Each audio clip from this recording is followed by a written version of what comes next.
Cricket বয়কটের সিদ্ধান্ত থেকে সরে আসছে কোয়াব। এক বিবৃতি দিয়ে জানিয়েছে বিসিবির আশ্বাসে আস্থা রেখে তারা শুক্রবারই বিপিএল দিয়ে মাঠে ফিরতে প্রস্তুত। পরিচালক নাজমুল ইসলামের পদত্যাগ দাবি করে ক্রিকেট বয়কটের ঘোষণা দেয় কোয়াব। দায়িত্ব থেকে অব্যাহতি দিলেও নির্বাচিত পরিচালক হওয়ায় তাকে অপসারণের বিষয়ে জটিলতা রয়েছে। প্রক্রিয়াগত কারণে বিসিবিকে সময় দেওয়ার পক্ষে কোয়াব। তাদের বিবৃতিতে বলা হয়েছে, ক্রিকেটের বৃহত্তর স্বার্থে আগের সিদ্ধান্ত পুনর্বিবেচনা করছে তারা। ক্রিকেটারদের নিয়ে অপমানজনক মন্তব্যের কারণে প্রকাশ্যে ক্ষমা চাইবেন নাজমুল ইসলাম, সেই প্রত্যাশা। বিবৃতিতে আরও বলা হয়, নাজমুলের পরিচালক পদ নিয়ে প্রক্রিয়া চলমান থাকলে শুক্রবারই খেলায় ফিরবে তারা।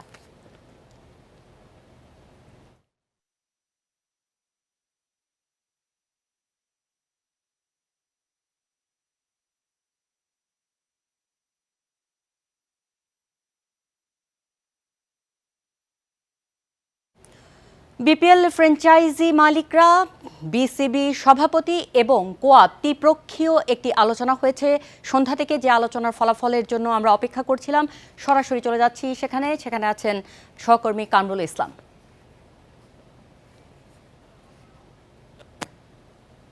আলোচনা কন্টিনিউয়াসলি ছিল।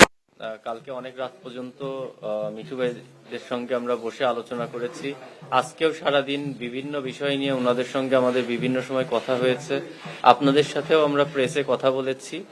তো যে ঘটনাটা ঘটেছে সেটা কোনোভাবেই অ্যাকসেপ্টেবল না।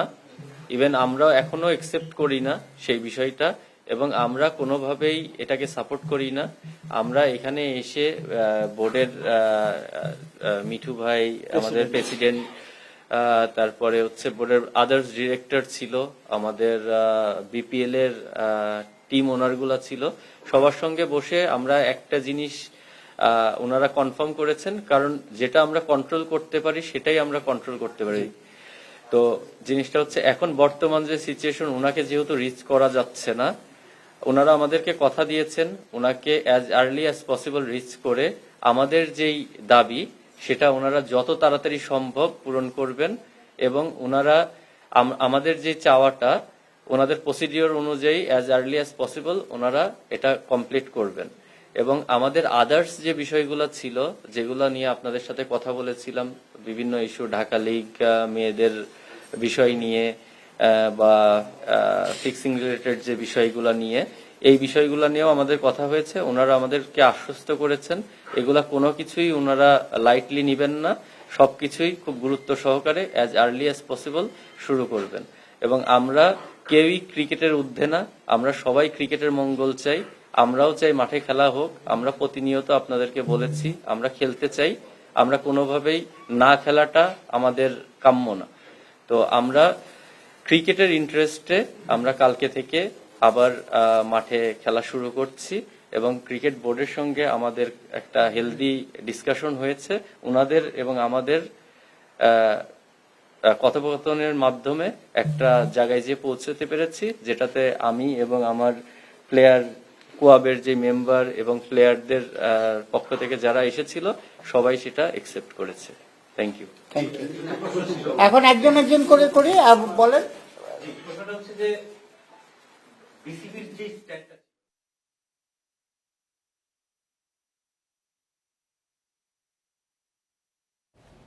কথা বলছিলেন কোয়াবের সভাপতি। এবং ত্রিপক্ষীয় আলোচনা খুবই ফলপ্রসূ হয়েছে। কাল থেকে মাঠে ফিরছে বিপিএল ক্রিকেট। চলে যাচ্ছি পরের খবরে। দায়িত্বশীল পদে থেকে ক্রিকেটারদের নিয়ে নাজমুল ইসলামের অপমানজনক বক্তব্যকে দুঃখজনক ও দায়িত্বহীনতা বলে মন্তব্য করেছেন ক্রীড়া উপদেষ্টা আসিফ নজরুল। দেশের ক্রিকেটে চলমান অস্থিরতার প্রেক্ষাপটে তিনি এ কথা বলেন। সংকট কাটিয়ে উঠতে বোর্ড যথাযথ ব্যবস্থা নেবে আশা তার। ক্রিকেট বোর্ড, ক্রিকেটার, ক্রিকেট আমোদী, আমরা সবাই ঐক্যবদ্ধ একটা জাতি। আমরা দেশের মর্যাদার প্রশ্নে ঐক্যবদ্ধ রয়েছি। তো এরকম একটা সময় একটা দায়িত্বশীল পদে থেকে সমস্ত ক্রিকেটারদেরকে অপমান করে কথাবার্তা বলা, এটা কিভাবে এটা কিভাবে সম্ভব হলো আমি বুঝতে পারছি না আর কি। খুব দুঃখজনক, খুবই দুঃখজনক। যাই হোক, এটা ক্রিকেট বোর্ডের ইন্টারনাল ব্যাপার, তারা ব্যবস্থা নেবে। ক্রিকেটারদের প্রতিবাদে বিপিএল এর ম্যাচ মাঠে গড়ায়নি। খেলা দেখতে আসা দর্শকরা তাতে ক্ষুব্ধ।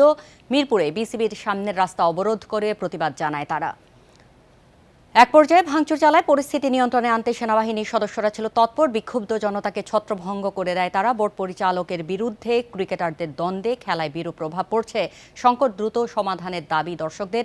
ক্রিকেটারদের হেয় করে পরিচালক নাজমুলের বক্তব্যে বিব্রত বিসিবি। ক্রিকেটারদের পক্ষে থাকলেও বোর্ডের অনুরোধে সাড়া দেয়নি কোয়াব। বিপিএলের নির্ধারিত ম্যাচ বয়কট করায় দর্শকরাও হতাশ। তারা দেশকে ধারণ করে না। তারা যদি দেশকে ধারণ করতো, যখন মুস্তাফিজকে ভারত বাদ দিছে, তখন প্রতিটা খেলোয়াড়ের উচিত ছিল যে এটার প্রতিবাদ করা। খেলা প্রেমিক যেহেতু খেলা দেখবে আইসি, আমরা এখানে আন্দোলন করতে আসি নাই। প্রশাসন আমাদেরকে মাইরা কোনো লাভ নাই, আমরা প্রশাসনকে হয়রানি করে কোনো লাভ নাই। আমরা তো আশা ছিলাম যে আমরা খেলা দেখে চলে যাবো। এখন আমরা একটা দিন থাকতে হবে বা দুটা দিন থাকতে হবে, তাহলে আমরা থাকুম কই? আমাদের থাকার মতো জায়গা নেই। মিথুনের কথাই সবকিছু। আমাদের যে জনগণ, সাধারণ জনগণ, তাদের কথার কোনো মূল্যই পাই না আমরা।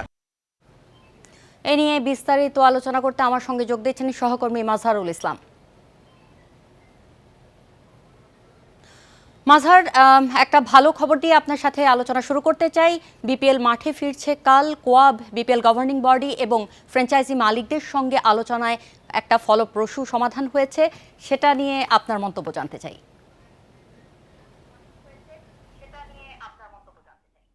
হ্যাঁ, দেখুন, এটা তো নিঃসন্দেহে ভালো একটা বিষয়। আপনি দেখবেন যে বাংলাদেশের ক্রিকেটটা মাঠে ফিরছে, এর থেকে ভালো আর কি হতে পারে? এত কিছু ঘটে গেছে, তারপর হয়তো একটা টেনশন ছিল যে আসলে খেলাটা ঠিক সময়ে মাঠে গড়াবে কি না, এবং সেখানে আরও কত দূর গড়াতে পারে মানে এই বিষয়টা, এবং কবে মাঠে নামবে বা মাঠে খেলা হবে সেই বিষয়ে একটা শঙ্কা ছিল। যদিও শেষ পর্যন্ত একটা মিটিং হয়েছে এখানে।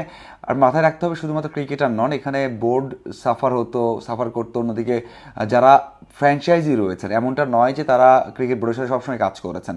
যারা এসেছেন শুধুমাত্র বিপিএলের জন্য, তাদের কিন্তু চিন্তা করতে হবে, এবং সেই চিন্তাটাই করেছেন। হয়তোবা সেটা বড় একটা বিষয়ে কাজে দিয়েছে এবং সেটা বুঝেছেন ক্রিকেটাররা, এবং সেজন্যই তারা কিন্তু মাঠে ফিরতে সম্মত হয়েছেন। যে এই বিষয়টা বলেছেন যে আসলে যে দাবিগুলো জানিয়েছেন ক্রিকেটাররা, সেই দাবি ঠিক থাকছে। এবং যা যে মন্তব্য করেছেন এম নাজমুল ইসলাম, সরি বলবেন, যে বিষয়টা বলা হয়েছিল সেটা হয়তো বা সামনে যখন যোগাযোগ করা যাবে হয়তো সেই বিষয় নিয়ে কথা হবে। তবে আপাতত ক্রিকেটাররা সব দাবি মানে একটু আড়ালে রেখে, একটু দূরে রেখে মাঠে ফিরছে। এটা বড় একটা স্বস্তির বিষয়, এবং এটা কত ভালোভাবে কন্টিনিউ করে, কত ভালো থাকে, সেটা এখন দেখার অপেক্ষা। এবং আমি নিশ্চিত যে খেলা যদি শুরু হয়, ভালোভাবে খেলা হয়, তাহলে সব বিতর্ক ফেলে এই যে দর্শকরা বলছে যে আমরা খেলা দেখবো না, এই দর্শকরা প্রত্যেকটা ক্রিকেটারের সমালোচনা করছেন, অথবা বোর্ড পরিচালককে নিয়েও সমালোচনা আছে। যদি মাঠে খেলা ভালো হয়, তাহলে কিন্তু সবাই এই ক্রিকেটারের জন্যই গলা ফাটাবেন, কথা বলবেন, আনন্দ করবেন, এবং তারা ভালোবাসবেন। অবশ্যই আমরা সেই দিনটা প্রত্যাশা করি, এবং আশা করি ভালো একটা খেলা সব কিছুকে আবার পরিবর্তন করে দিতে পারে। মাঝার টি-20 বিশ্বকাপে ভারতের ভেন্যুতে বাংলাদেশের না খেলার সিদ্ধান্তে অনড় থাকার বিষয়ে একটা জটিলতা তৈরি হয়েছে। আইসিসি বিসিবি মিটিং চলছে, সে আলোচনা এখনো চলমান, কোনো সিদ্ধান্ত হয়নি। এর মধ্যে দেশের ক্রিকেটে, অভ্যন্তরীণ ক্রিকেটে একটা উত্তেজনা, অসন্তোষ, অস্থিরতা তৈরি হয়েছে, যেটা আলোচনা সমালোচনার পর্যায়ে চলে গেছে। এটা নিয়ে দেশের ভাবমূর্তি কতটা ক্ষুণ্ণ হলো আপনার কি মনে হয়?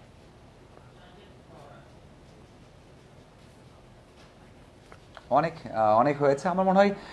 দেখুন, বাংলাদেশ যৌক্তিক কারণেই, এমনটা নয় যে অযৌক্তিক কারণ, একেবারে যৌক্তিক কারণ। যে মুস্তাফিজকে যেভাবে বাদ দেওয়া হয়েছে, তারপর ভারতে মাটিতে গিয়ে টি-20 বিশ্বকাপ খেলা, সত্যি এটা একটা যৌক্তিক কারণ। না খেলাটা যৌক্তিক কারণ আছে, না খেলা ঠিক আছে, কিন্তু আমার মনে হয় যে আমরা নেগোসিয়েশন করতে বা আলোচনা করতে একটু পিছিয়ে গেছি, কারণ সময় খুবই কম ছিল। সাথে হচ্ছে আমাদের রিয়াকশন মনে হয় একটু বেশি হয়ে গেছে এই দিক থেকে। আমরা যাবো না ভারতে, এটা একেবারে ক্লিয়ার মেসেজ। আমরা ভারতে না যাওয়াটা একেবারে যৌক্তিক একটা বিষয়। তবে শ্রীলঙ্কায় যাওয়ার বিষয়টা আরও ভালোভাবেই আমরা ডিল করতে পারতাম, কারণ হাতে সময় ছিল না, এই জন্য করতে পারি না। একটা বিষয় হচ্ছে, এর আগে অনেকবার হয়েছে যেটা বিশ্বকাপ খেলতে যায়নি একটা দল একটা দেশে, ম্যাচ খেলতে যায়নি, এমনটা হয়েছে, কিন্তু সম্পর্ক খারাপ হয়নি। কিন্তু আপনি যে বলে যে উত্তপ্ত একটা বিষয় তৈরি হয়েছে, যেমন আইসিসি বলে দিচ্ছে যে তোমরা রিকনসিডার করো, অন্যদিকে বাংলাদেশ বলছে যে আমরা অনড় রয়েছি।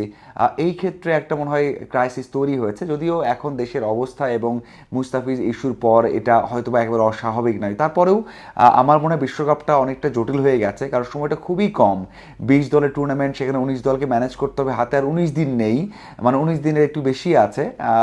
তারপরেও এই সময় ম্যানেজ করা আমার মনে হয় টাফ হয়ে যাবে আইসিসির জন্য যে শ্রীলঙ্কায় বাংলাদেশের ম্যাচগুলো রিলোকেট করা, তারপরেও সবাই আমরা আশায় আছি যে একটা ইমেল করবে আইসিসি করে বলবে শ্রীলঙ্কায় খেলা হবে, কারণ একটু হলেও তো আশা আছে। তবে এটা অনেক বাস্তবতার দিক দিয়ে অনেক অনেক বেশি চ্যালেঞ্জিং, খুবই কম শতাংশর বলতে পারে সম্ভাবনা আছে। তারপরে বলবো নিঃসন্দেহে এই বিষয়টা বাংলাদেশ ক্রিকেটের জন্য খুব একটা ভালো আলোচনা এখন হচ্ছে না, হয়তো সময় গেলে সব কিছু নর্মাল হয়ে যাবে এবং বাংলাদেশ বিশ্বকাপে খেলতে যাক আর না যাক এটা সবাই বুঝবে যে যৌক্তিক কারণে বাংলাদেশ দল ভারতে খেলতে যেতে চায় না। ক্রিকেটারদের মধ্যে অসন্তোষ তৈরির সঙ্গে বিসিবির বোর্ড পরিচালক নাজমুল ইসলামের নাম ওতপ্রোতভাবে জড়িত এবং তিনি প্রকাশ্যে ক্ষমা চেয়ে দুঃখ প্রকাশ করার মতো সৌজন্যতা দেখাবেন, এটা আপনি আশা করছেন কিনা?